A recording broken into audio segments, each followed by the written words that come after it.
तपाईँहरू सबजनालाई नमस्कार।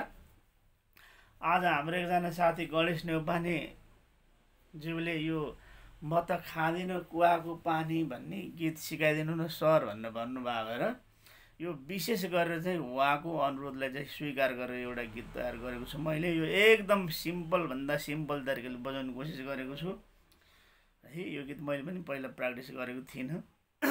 मिठो छ तर यो गीतको गायिका चाहिँ हाम्रो आदरणीय तीर्थ कुमारी दिदी हुनुहुन्छ। अनि त्यसपछि मैले अहिले तपाईँहरूको अगाडि चाहिँ यो बाँसुरी चाहिँ सी बजाएको हो है। यो गीतको ताल चाहिँ खेम्टा ताल छ। यो गीत सी मैले बाँसुरी सीको बजाएँ, स्केल चाहिँ डीको गइरहेको छु। यो गीत बजाउनको लागि पहिला अब यो तपाईँले विशेष गरी हाम्रो गणेशजीलाई के गर्नु पर्यो, रेबाट रे ग म ध नि रे नि ध म गरे भन्ने चाहिँ बेसरी प्र्याक्टिस गर्नुपर्छ है। यो चाहिँ रेलाई सामानेर बजाएको गीत, अरूबाट अलिक गाह्रो हुन्छ।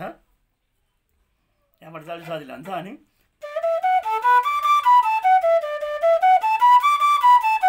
पहिला यो अलिकति हात चलाएपछि अनि अर्को फेरि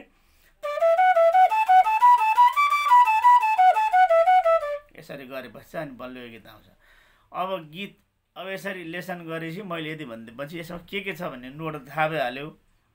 अब म तपाईँलाई यसको सरर लाएर यसको नोटेसन चाहिँ त्यो डिस्क्रिप्सनमा राखिदिन्छु, त्यो हेर्नु होला। मैले बजाएको अहिले देखिहाल्नुभयो। तीव्रमा भनेको यो है, यो तार शब्द गरे हो। यो म धरे गरे, म धनी रे गरेको निरे नि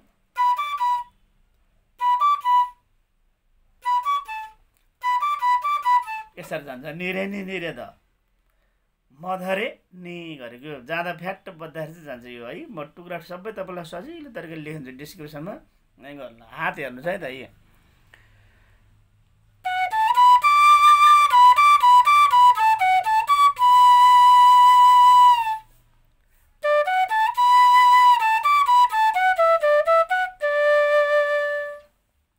यो दुई पटक गर्ने अनि बल्ल गीत आउँदाखेरि निरे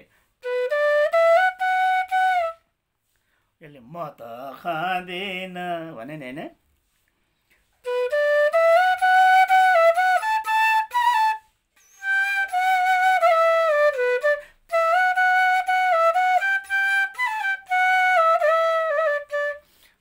यसको बडा विचार गरेर मिठो लगाउनुपर्छ। मेरो पनि राम्रोसँग चलेको छैन।